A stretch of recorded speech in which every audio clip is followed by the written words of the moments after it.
Cümleten selamun aleyküm hanımlar. Divapatik YouTube kanalıma hepiniz hoş geldiniz. Bugün birlikte ajurlu, çiçekli, çeyizlik 5 şiş patik yapacağız.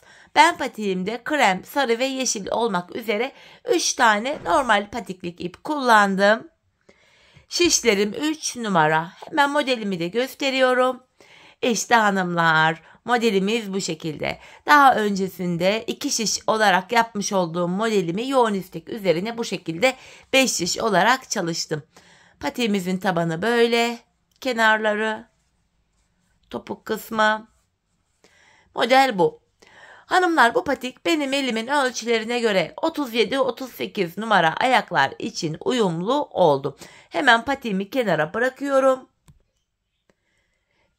Birlikte başlayalım. Sarı ipim ile burun kısmından başlayacağım. 12 ilmek atacağım öncelikle. Şu birinci ilmeğim.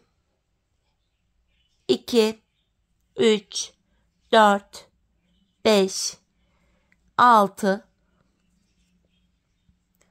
7, 8, 9, 10,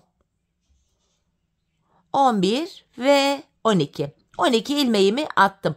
Geri dönüyorum. Geri döndüğümüzde hanımlar bakın arka yüzdeyiz. Arka yüzde ilk sırada kenar ilmeğini örmeden alıyorum. İlmeklerimin hepsini ters olarak örüyorum.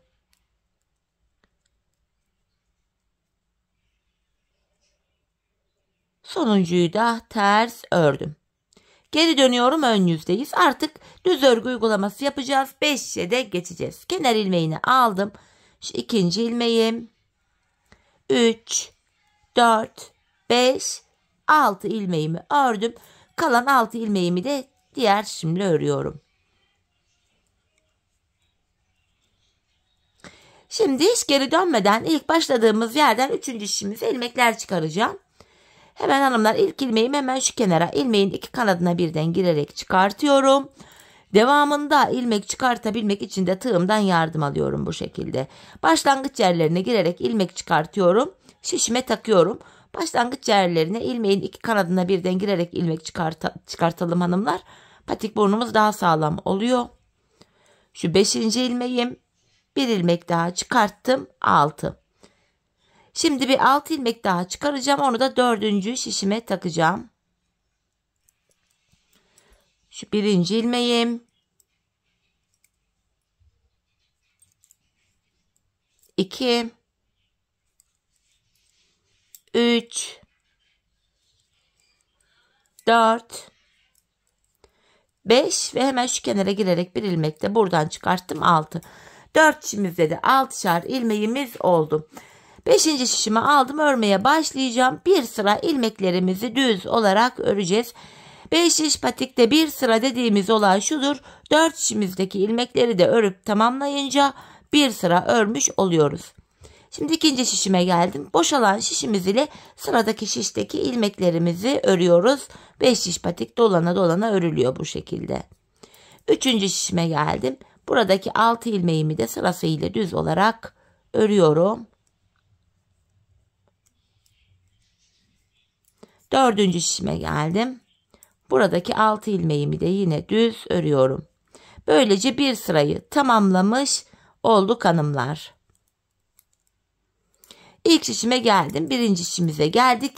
Bu aşamada 1. şişi karıştırmamak adına şu alta küçük bir ip ya da bir iğne gibi bir şey takarak yerini belli edebilirsiniz. Artırmaları yapacağız şimdi. Artırmaları bu sağ ve sol kenardan yapıyoruz. Ortalardan artırma yapmıyoruz. İlk şişimdeyim. Kenarımız hemen başta. 2 ilmek örüyorum. Ardından 2. ilmeğimin altındaki hemen şu ilmeğimin kenarına girdim ve buradan aldığım ilmeğimi örüyorum. Kalan 4 ilmeğim düz örülüyor. Böylece 1. şişimde 7 ilmek oldu. 2. şişime geldim. Kenar sol tarafta. Son 2 ilmeğim kalana kadar örüyorum. Sondan 2. ilmeğimin altına şuraya girip buradan aldığım ilmeği de düz ördüm. Son 2 ilmek düz örülüyor. Burada da 7 ilmek oldu. 3. şişime geldim. Kenar başta. 2 ilmek örüyorum. Ardından 2. ilmeğimin altındaki şu ilmeğimin kenarına girip buradan aldığım ilmeği de ördüm. Kalan 4 ilmeğimi de yine örüyorum. İlk 3 şişimde 7'şer ilmeğim oldu. 4. şişimdeyim. Kenar solda. Son 2 ilmek kalana kadar örüyorum. Sondan ikinci ilmeğin altındaki şu ilmeğin kenarına girdim ve buradan aldığımı da düz ördüm. Son 2 ilmeğimi de düz örüyorum.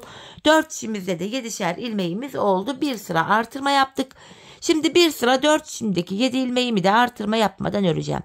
5 şiş patik burnunda bir sıra artırma yaparken bir sıra ilmekleri düz olarak örüyoruz. Sebebi şu: her sıra artırma yaparsak şayet patik burnumuz bir anda açılma yapar ve hoş bir görüntü olmaz. İkinci şişimi de ördüm. 3 ve 4. şişimdeki ilmeklerimi de yine düz olarak öreceğim. Bu düz ilmeklerimi örerken artırma işlemini sizlere kısaca tekrar etmek istiyorum. Artırma işlemini 1. ve 3. şişimizde ilk 2 ilmeği ördükten sonra yapıyoruz. 2. ve 4. şişimizde de son 2 ilmek kalana kadar örüp öyle artırıyoruz. Evet, bir sıra ilmeklerimizi düz ördük. Tekrar 1. şişimdeyim. Kenarımız başta hemen. 2 ilmek örüyorum. Ardından 2. ilmeğimin altındaki hemen şu ilmeğimin kenarına girdim ve buradan aldığım ilmeği de düz ördüm. Kalan 5 ilmeğim düz örülüyor. Böylece 1. şişimde 8 ilmeğim oldu. 2. şişimdeyim, kenar solda. Son 2 ilmeğim kalana kadar örüyorum. Sondan 2. ilmeğimin altındaki hemen şu ilmeğimin kenarına girdim ve buradan aldığım ilmeği de düz ördüm. Son 2 ilmeğimi de düz olarak örüyorum. 3. şişime geldim. Kenar hemen başta. 2 ilmek örüyorum. 2. ilmeğimin altındaki şu ilmeğimin kenarına girdim ve buradan aldığımı da düz ördüm. Kalan 5 ilmek yine düz örülüyor. İlk 3 şişimde 8'er ilmeğim oldu. 4. ve sonuncu şişimdeyim. Kenar solda. Son 2 ilmek kalana kadar öreceğim. Sondan 2. ilmeğin altındaki şu ilmeğimin kenarına girdim ve buradan aldığımı da düz ördüm. Kalan 2 ilmeğim de düz örülüyor. Böylece 4 şişimizde de 8'er ilmeğimiz oldu. Şimdi bir sıra düz öreceğiz. Sonraki sıra artıracağız. Düz öreceğiz, artıracağız. Patik burnunu bu şekilde tamamlayacağız. Hanımlar, ben bu patiğimde her bir şişimde 14'er ilmeğim olana kadar artırmamı yaptım. Ardından modelimi kurdum. Zaten ajurlu bir model olması itibariyle de esnek bir yapıya sahip. Şimdi hep birlikte artırmalarımızı yapalım gelelim. Ardından birlikte modelimize başlayalım. Evet hanımlar, ben her bir şişimde 14'er ilmeğim olana kadar artırmalarımı yaptım geldim. Artırmadan sonra bir sıra düz örmedim. Patiğimizin burnundaki şu minik desenimizi yapacağız. İlk 2 ilmeğimi sarı ipim ile örüyorum yine. Sonra kremimi ekleyeceğim. 2 ilmek de krem ipim ile örüyorum. Şu 1. krem ilmeğim. Şu da 2. Hemen şu krem ipimin ucunu sarıya düğümlüyorum. Patiğimiz sökülmesin diye. Modelin devamında hanımlar 2 sarı 2 krem olacak şekilde ilmeklerimizi örüyoruz. Bakın 2 tane sarı ördüm. 2 ilmek krem. 2 ilmek sarı örüyorum. 2 tane krem. 2 tane sarı örüyorum. 2. şişime geldim. 2 tane krem. İlmeklerimizi bu şekilde örüyoruz hanımlar. 4 şişimizde de aynı işlemi tekrar edeceğiz. 2 ilmek sarı. 2 tane krem. 2 sarı. 2 krem. 2. şişimizi de tamamladık. 3. şişime geldim. Yine burada da aynı modele devam ediyorum. 2 sarıyı örüyorum. 2 tane krem. 2 ilmek sarı. 2 krem. 2 sarı. 2 krem. 2 sarı. 4. şişime geldim. Burada da yine devam edeceğim. En son 2 sarı örmüştüm. 2 krem örüyorum buraya. 2 ilmek sarı. 2 tane krem. Yine 2 sarı. 2 krem. 2 sarı. 2 krem. Böylece 4 şişimizde de modelimizin ilk sırasını uyguladık. Şimdi tekrar ilk şişimdeyim. Zaten bu model 2 sıradan oluşuyor. Modelin 2. sırası. Bu sırada ilk ilmeğimi krem ile örerek başladım. 1 ilmek krem örerek başladım. Model 1 ilmek sola kayıyor. Devamında 2 sarı 2 krem olacak şekilde modelimizi devam ettireceğiz. Şöyle 2 sarı 2 krem 2 sarı 2 krem, 2 sarı diye devam edecek. İkinci şişimizdeki ilk ilmeği de sarı öreceğiz. Sonra 2 krem diye devam edeceğiz. Model şöyle birer ilmek sola kayıyor. Diğer 3 şişimizi de aynı şekilde örelim gelelim. Evet hanımlar, diğer 3 şişime de modelimi aynı şekilde kurdum. Geldim, patik burnundaki minik deseni bitirdik. Şimdi sarı ipimiz burada bekleyecek. İlmeklerimizin tamamını krem ipimiz ile öreceğiz. Hepsini krem ipim ile düz örüyorum gördüğünüz üzere. Bu şekilde. İlk şişimdeki ilmeklerimi ördüm hanımlar. Şimdi 4 şişimizdeki ilmekleri de 2 sıra boyunca, 2 sıra derken 4 şişimizi bir kere dolanacağız. Sonra krem ipimizle bir kere daha dolanacağız. 2 sıra olacak. 2 sıra bu şekilde örelim gelelim. Evet hanımlar, ilmeklerimi 2 sıra boyunca krem ipim ile düz ördüm geldim. Şu çiçeklerimize başlayacağız. Çiçeğimiz hanımlar 9 sıradan oluşuyor. Çiçeğimizin birinci sırasındayız. Bu sıramızda ilk 4 ilmeğimi krem ile örüyorum. Sarı ipimiz beklesin. Kesmeyelim. İlk 4 ilmeğimi krem ile ördüm. Şimdi yeşilimi ekleyeceğim. Hemen buraya bir ilmek yeşil örüyorum. 9 sıradan oluşan çiçeğimizin birinci sırasındayız. Bir ilmek yeşil ördüm. Yine yeşil ipimin ucunu hemen kremime şurada sıkıca düğümlüyorum. Bir tane yeşilden sonra tekrar kremimi aldım. Modelin devamında 6 krem 1 yeşil olacak şekilde ilmeklerimizi kuruyoruz. 5-6 tane kremimi ördüm. İkinci çiçeğim için bir tane yeşil örüyorum. Tekrardan 6 tane krem, 2 oldu. 3, 4, 5, 6. Bir tane yeşil. Arkadaki bu ip geçişlerinde yeşili çok sıkı tutmayalım. Esnek bırakalım hanımlar. Patiğimiz gergin durmasın. Esneklik payı kaybolmasın. Tekrardan 6 tane krem örüyorum. 4, 5, 6. Bir ilmek yeşil. Yeniden 6 tane krem. 2 oldu. 3, 4, 5, 6. Bir ilmek yeşil. 6 tane krem. 4 şişimizde de ilmeklerimizi örünce modelin bir sırası tamamlanıyor. Bir tane yeşilimi ördüm. Tekrardan 6 tane krem. 2 oldu. 4. şişimden devam ediyorum. Şu 3. kremim. 4, 5, 6. Bir ilmek yeşil örüyorum. 6 tane krem. 4, 5, 6. Bir ilmek yeşil ve kalan 2 ilmeğimi de krem ipim ile örüyorum. Modelin birinci sırasını tamamladık. Tekrar ilk şişimdeyim. Modelde ikinci sıramız. Bu sıramızda ilk sıramızda yaptığımız işlemin aynısını yapacağız. Yine ilk 4 ilmeğimi krem ile ördüm. Bir yeşil. Tekrar modelin devamında 6 krem 1 yeşil olacak şekilde ilmekleri örüyoruz. Birinci sıra ile ikinci sıranın yapılışı aynı. Bakın bir ilmek yeşilimi ördüm. Tekrar 6 krem diye devam edecek, bir yeşil öreceğiz. Diğer 3 şişimizdeki ilmeklerimizi de aynı şekilde örelim gelelim. Evet hanımlar, ilmeklerimi ördüm geldim. Tekrar ilk şişimde ve modelde 3. sıradayız. Bu sıramızda ilk 3 ilmeğimi krem ile örüyorum. 3 ilmek krem ördüm. Bir yeşil.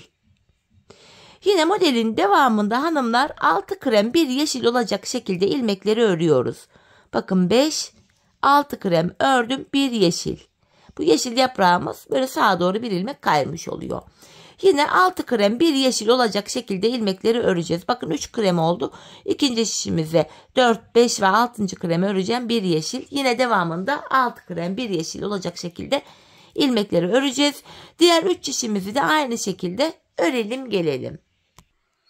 Evet hanımlar, diğer 3 şişimi de ördüm geldim. Tekrar yeniden ilk şişimdeyim ve modelde 4. sıradayız. Yaprağımızın da sonuncu sırası.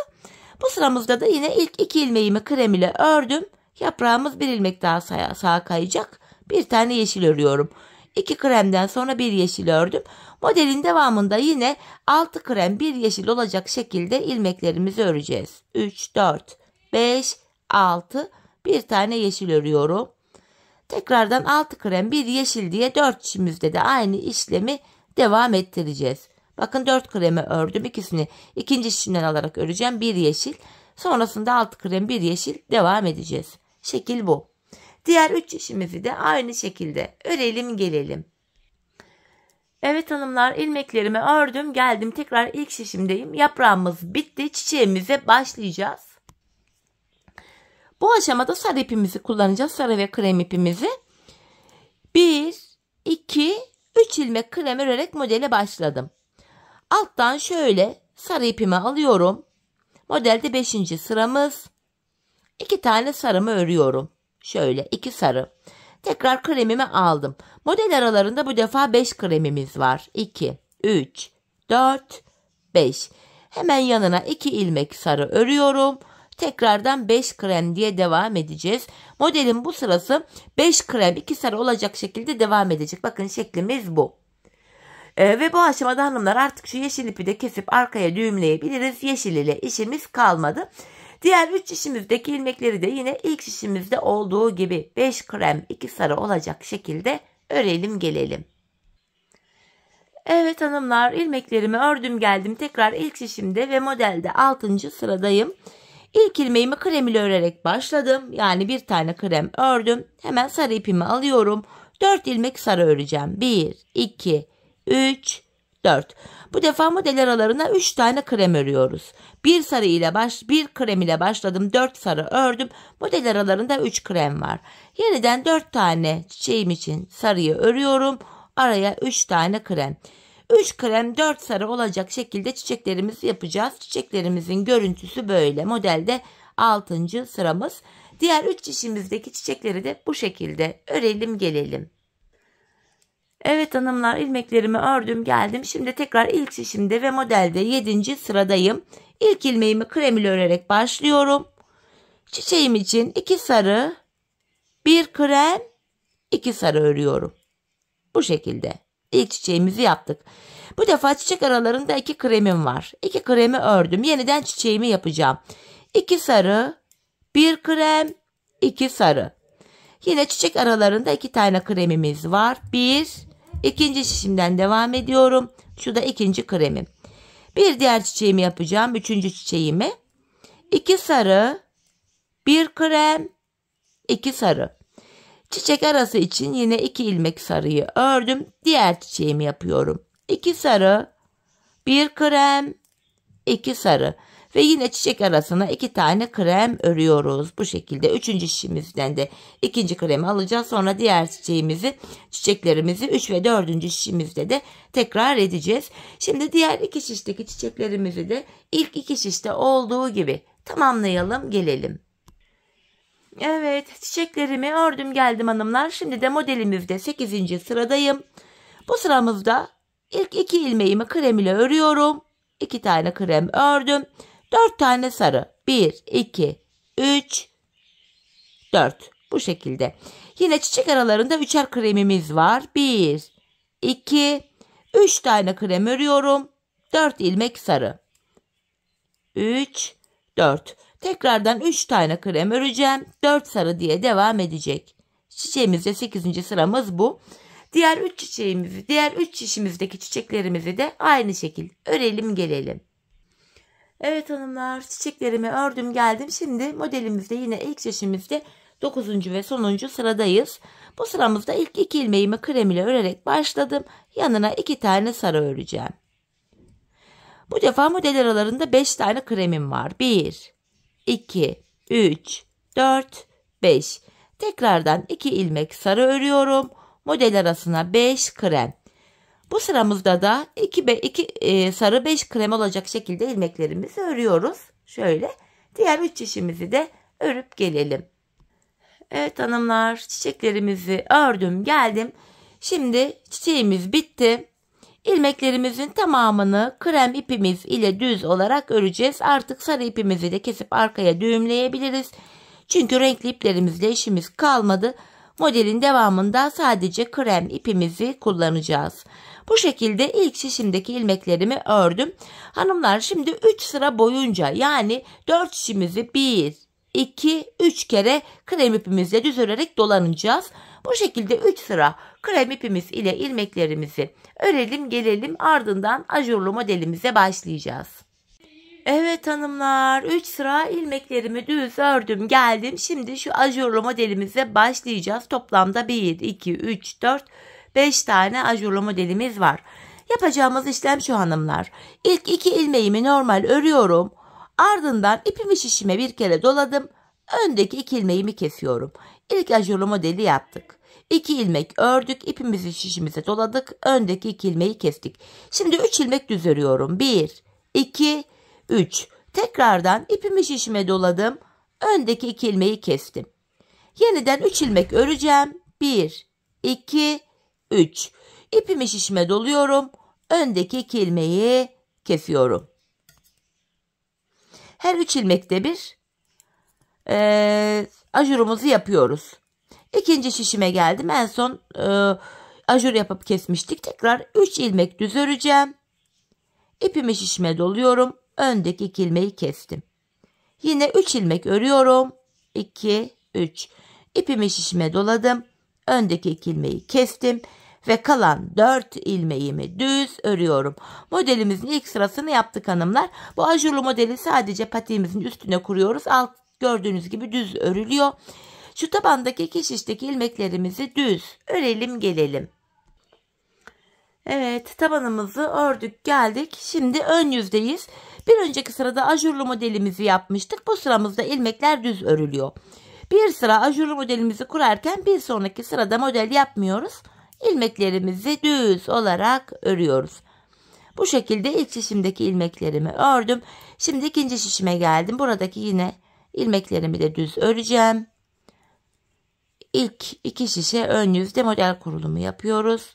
Bir sıra model yapıyoruz. Bir diğer sırada ilmekleri düz örüyoruz. Bu şekilde. Şimdi tabanımızdaki ilmeklerimizi düz örelim gelelim. Evet hanımlar, yeniden ön yüzdeyiz. Şimdi ikinci ajurlarımızı yapacağız. Ajurlarımız birer ilmek sola doğru kayacak. İlk ajurumuzu yaparken 2 ilmek örmüştük. Şimdi 3 ilmek örüyorum. Bakın 3 ilmek ördüm. İpimi şişime doluyorum. Öndeki 2 ilmeği kesiyorum. Bu şekilde ajurlarımız sola doğru kayıyor. Yine ajur aralarına 1, 2, 3 ilmek ördüm. İpimi şişime doluyorum. Öndeki 2 ilmeğimi kestim. Tekrardan 1, 2, 3 ilmek örüyorum. İpimi şişime doladım. Buradaki 2 ilmeği keseceğiz. İkinci ilmeğimi ikinci şişimden alacağım şöyle. En son ajurumuz ilk şişimizde kaldı. Şimdi öndeki 2 ilmeği kestim. Yeniden 1, 2, 3 ilmek ördüm. İpimi şişime doladım. Öndeki 2 ilmeği kesiyorum. Yine buraya 1, 2, 3 ilmeğimi ördüm. Tekrardan ipimi şişime doladım. Öndeki 2 ilmeği kestim. Kalan 3 ilmeğimi düz örüyorum. İkinci ajurumuzu da bu şekilde yaptık. Tabanımızı örelim gelelim. Evet hanımlar, tabanı ördüm geldim. Yine ön yüzdeyiz. Bir önceki sırada ajurlu modelimizi yapmıştık. Bu sıramızda ilmeklerimizi yine düz örüyoruz. Bu şekilde ajurlu model yapmıyoruz. İlmekleri düz örüyoruz. İlk şişimdeki ilmeklerimi ördüm. Şimdi diğer 1, 2, 3 şişimiz var. Diğer 3 şişteki ilmekleri de yine düz olarak örelim. Tekrar ön yüzde buluşalım. Evet hanımlar, yeniden ön yüze geldim. 3. ajurumuzu yapacağız. Yine sola doğru kayacak ajurlar. Bu sıramızda da 1, 2, 3, 4 ilmek örerek başladım. İpimi şişime doluyorum. Öndeki 2 ilmeği kestim. Yine ajur aralarına 3 ilmek örüyorum. 1, 2, 3. İpimi şişime doladım. Öndeki 2 ilmeğimi kestim. 1, 2, 3 ilmek ördüm. İkinci şişimden devam ediyorum. Tekrar ipimi şişime doladım. Öndeki 2 ilmeği kestim. 1, 2, 3 ilmek örüyorum. İpimi şişime doladım. Öndeki 2 ilmeğimi kestim. 1, 2, 3 ilmeğimi ördüm. İpimi şişime doladım. Öndeki 2 ilmeğimi kesiyorum ve kalan 2 ilmeğimi düz örüyorum. 3. ajurumuzu yaptık. Şimdi tabanımızı örelim gelelim. Evet hanımlar, tabanımızı ördüm. Yeniden ön yüzdeyim. Bir önceki sırada ajurlarımızı yapmıştık. Bu sıramızda yine ilmekler düz olarak örülüyor.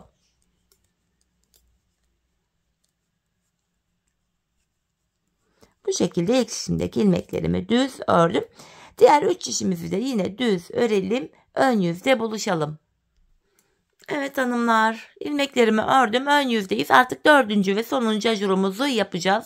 Toplam 4 tane ajur olacak. Bu defa kenara sayarak gidiyorum. 1, 2, 3, 4, 5 ilmek ördüm. İpimi şişime doluyorum. Öndeki 2 ilmeğimi kestim. Yine ajur aralarına 3 ilmek örüyorum. İpimi şişime doladım. Öndeki 2 ilmeğimi kestim. Ajur arasına 3 ilmek örüyorum. İkinci şişime geçtim. 3. ilmeğimi ördüm. İpimi şişime doladım. Öndeki 2 ilmeğimi kestim. Ajur arasına 3 ilmek ördüm. Tekrardan ipimi şişime doladım. Öndeki 2 ilmeğimi kestim. Ajur arasına 3 ilmek ördüm ve sonuncu modelimi yapıyorum. İpimi şişime doladım. Öndeki 2 ilmeği kestim ve son 1 ilmeğimi düz örüyorum. Ajurlu modelimizin ajurları burada tamamlandı. Şimdi tabanımızı örelim gelelim. Evet hanımlar, yeniden ön yüzdeyiz. Bir önceki sırada ajurumuzu yapmıştık. Bu sıramızda ilmeklerimizi yine düz olarak örüyoruz.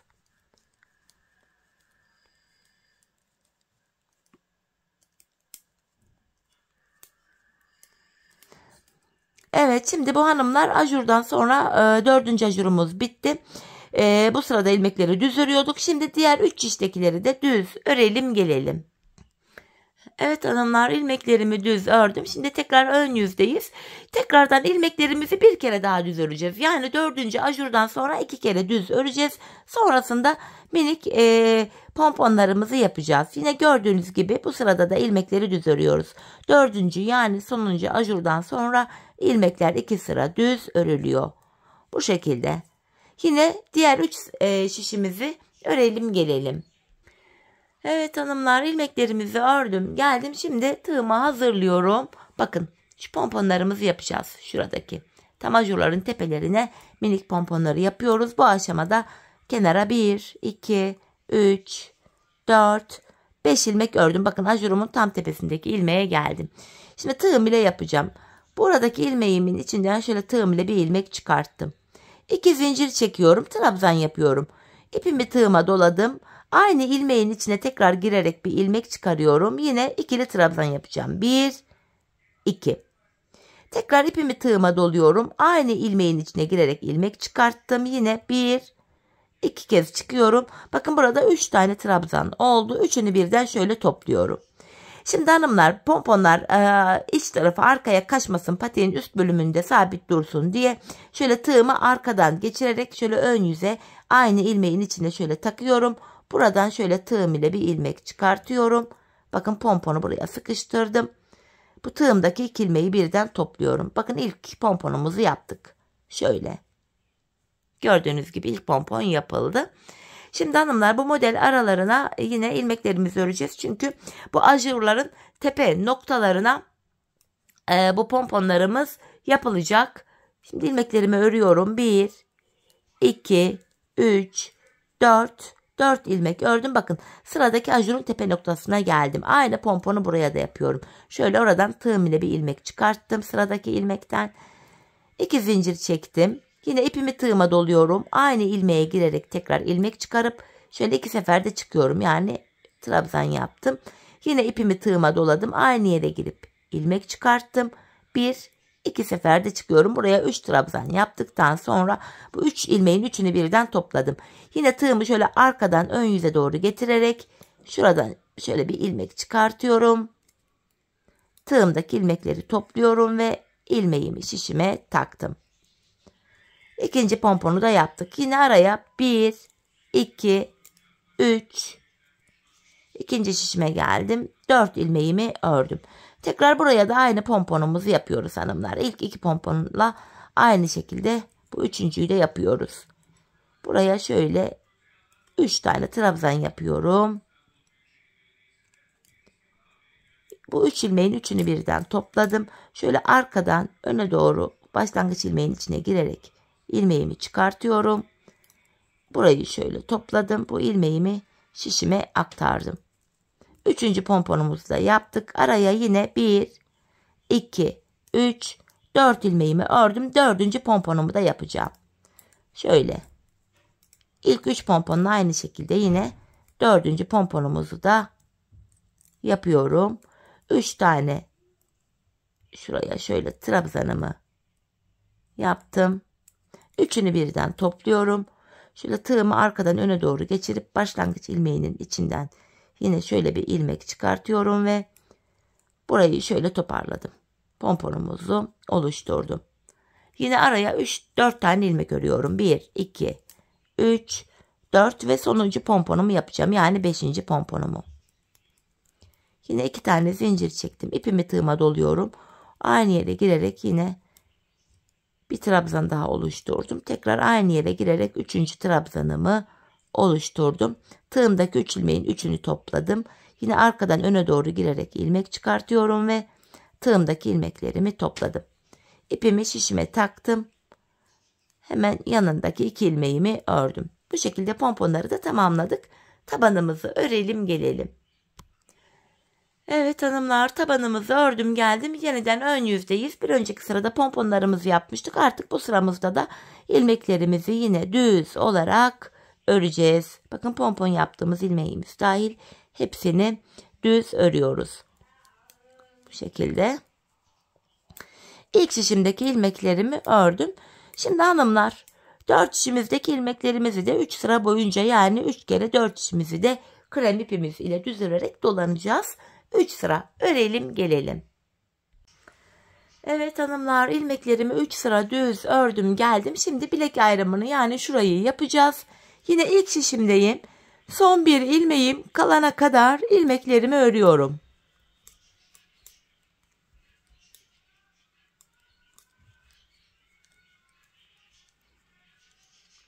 Bakın son bir ilmeğim kaldı. Bu sonuncu ilmeğim ile ikinci şişimdeki ilk ilmeğimi aldım. Bu iki ilmeği şöyle birbiriyle yer değiştirdim. Yer değiştirdiğim ilk ilmeğimi ilk şişimle örüyorum. Bilek ayrımında, yani burada ilmekleri yer değiştirerek örme sebebimiz şu: burası daha sıkı ve sağlam oluyor. Patiğimizin şu kenarlarına geldik. Ben bu kenar bölümlerine 8'er ilmek haroşa ördüm. Örgümüzün hem ön hem arka yüzünde düz örgü örerek haroşalarımı elde ediyorum. İkinci şişimdeki ilk 8 haroşa ilmeğimi düz örüyorum. 6, 7, 8. Devamındaki ilmekleri de yine ön yüzde olduğum için düz örmeye devam edeceğim. Patiğimizin arka bölümüne artık geçtik hanımlar. Bu arka bölümde ön yüzdeysek düz örgü, arka yüzdeysek de ters örgü öreceğiz. Bilek ayrımı yaptığımız yere kadar öreceğiz. Ardından geri döneceğiz. Geri döndüğümüzde arka yüzde olacağımız için ilmekleri ters öreceğiz. Sadece bilek kenarlarındaki haroşalarımız haroşa olarak örülecek. Bu şekilde taban bölümdeyim. Yine buradaki ilmeklerimi de düz örüyorum. Bilek ayrımı yaptığım şişime geldim. Buradaki ilmeklerimi de düz örüyorum yine. Son 8 ilmeğim haroşa. Bunları da yine düz öreceğim. Haroşalar hem ön hem arka yüzde düz örülecek. Bilek ayrımına geldik. Şimdi geri dönüyorum. Yapacağımız işlem bu.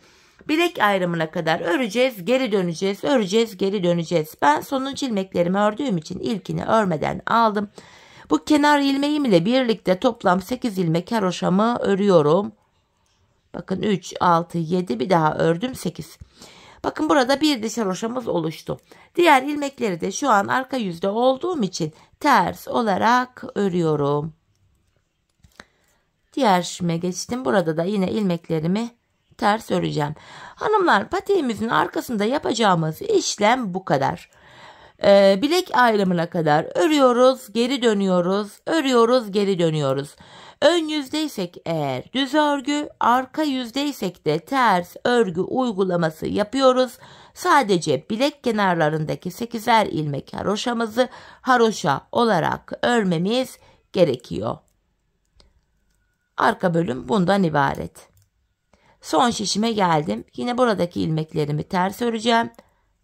Sadece son 8 ilmeğim haroşa, onları düz öreceğim. Bakın son 8 ilmeğim. Bunları düz örüyorum, bilek kenarındaki haroşalarımı. Yine sonuncu ilmeği de ördüm. Bilek ayrımına kadar geldim. Tekrar geri dönüyorum. Gördüğünüz gibi hanımlar, yapacağımız işlem böyle. Tekrar ön yüzdeyim. Bir önceki sırada yaptığımız işlemi yapacağız. Yani 8 ilmek haroşamı düz ördükten sonra ön yüzde olduğum için diğer ilmeklerimi de düz öreceğim. Bilek ayrımına kadar öreceğiz, geri döneceğiz. Böyle devam edecek.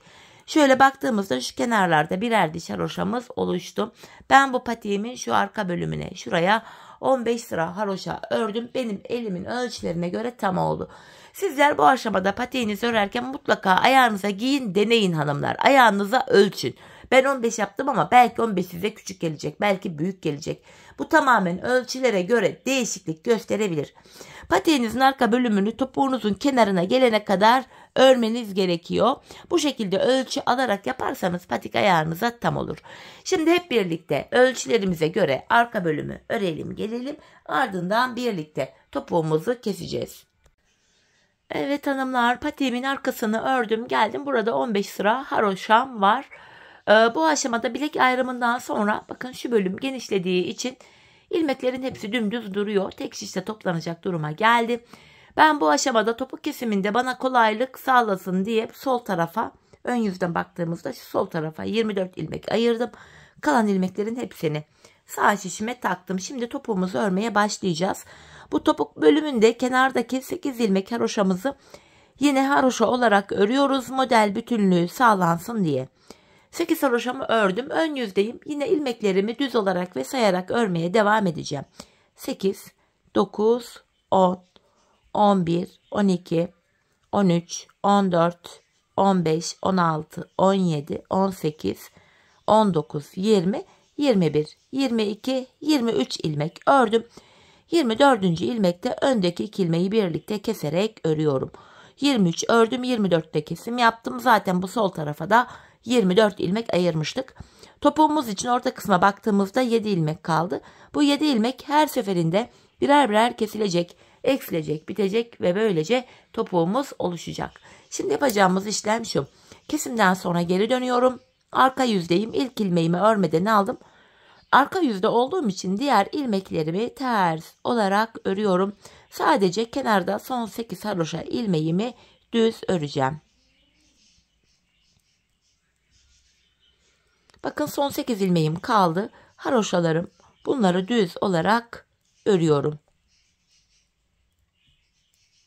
Geri döndüm hanımlar, tekrar ön yüzdeyim. Yine aynı işleme devam edeceğim.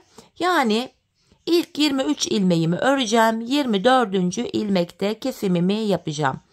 8 haroşamı ördüm. Yine sayarak gidiyorum. 9, 10, 11, 12, 13, 14, 15, 16, 17, 18, 19, 20, 21, 22, 23 ördüm.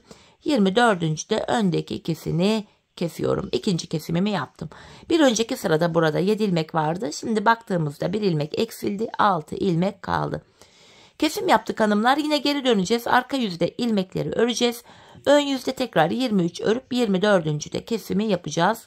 Ve biz bu kesme işlemine aradaki 6 ilmek bitene kadar devam edeceğiz. Şimdi hep birlikte bu 6 ilmek bitene kadar patiğimizin topuğunu sizlere anlattığım gibi örelim gelelim. Evet hanımlar, aradaki ilmeklerin bitene kadar patiğimin topuğunu ördüm ve geldim. İlk başta bu sol tarafa 24 ilmek ayırmıştım. Kesimlerden sonra sağ şişimde de 24 ilmeğim kaldı. Yani her iki şişimizdeki ilmek sayıları da birbirine eşit. Şimdi patiğimin düz tarafı içeride, ters tarafı da dışarıda olacak şekilde ikiye katladım. Ben tığ ile kolay kesim yapabildiğim için tığımı aldım. İlk kesimim şöyle. Benden taraftaki şişten bir ilmek, ikinciden de bir ilmek aldım. İkisini birlikte topluyorum. Diğer kesimlerimi de şöyle yapacağım. Benden taraftaki şişten bir ilmek, ikinciden de bir ilmek alıyorum. İkinci ilmeği ilkinin içinden geçirdim. Tığımdaki ilmekleri topluyorum. Benden taraftaki şişten bir ilmek, ikinciden de bir ilmek aldım. İkinci ilmeği ilkinin içinden geçirdim. Tığımdaki ilmeklerimi topluyorum. Karşılıklı olarak şişlerimizden birer tane ilmek alıyoruz ve ikinci şişten aldığımız ilmeği ilk şişten aldığımız ilmeğin içinden geçiriyoruz. Tığımızdaki ilmeklerimizi topluyoruz. Her iki patiğimizin topuğu da aynı yöne, aynı şekilde kesiliyor hanımlar. Ve gizli kesim olduğu için zaten arkada izi bile pek belli olmuyor. Bu şekilde kesim yapıyoruz. Kalan ilmekleri de aynı şekilde keselim gelelim. Evet hanımlar, ilmeklerin tamamını kestim. En son şuraya da 2 tane sıkı bir zincir attım. Topuğumuzu böyle tamamladık. Hemen şu ucumuzu şöyle arkaya düğümleyerek gizliyorum, sıkacağım. Patiğimizin iç bölümündeki çiçek yaptığımız ipuçlarını falan da güzelce gizleyelim hanımlar. Patiğimizin içi dışı tertemiz görünsün. Evet, şöyle baktığımızda topuğumuz şöyle ayağa giyince şöyle duruyor. Gördüğünüz gibi çok güzel şık bir görüntüsü var. Model böyle görüntü itibariyle. Hemen manken ayağıma da giydireyim. Ayağımızda da görelim patiğimizi. Çok güzel, şık, çeyiz içinde çok uygun bir model oldu. Ben çok beğenerek yaptım. Çok severek yaptım. Umarım sizler de benimle birlikte modeli beğenerek, severek yaparsınız. Yapacak olanlara da şimdiden kolay gelsin diyorum. İşte hanımlar, patiğimizin ayaktaki duruşu da bu. Modelimiz böyle. Gördüğünüz gibi. Şeklimiz böyle. Evet hanımlar, yine birlikte güzel bir modelin daha sonuna geldik. Umarım sizlere faydalı, hoş bir video olmuştur. Yeni modellerde, yeni videolarda buluşmak dileğiyle. Şimdilik hoşça kalın, sağlıcakla kalın.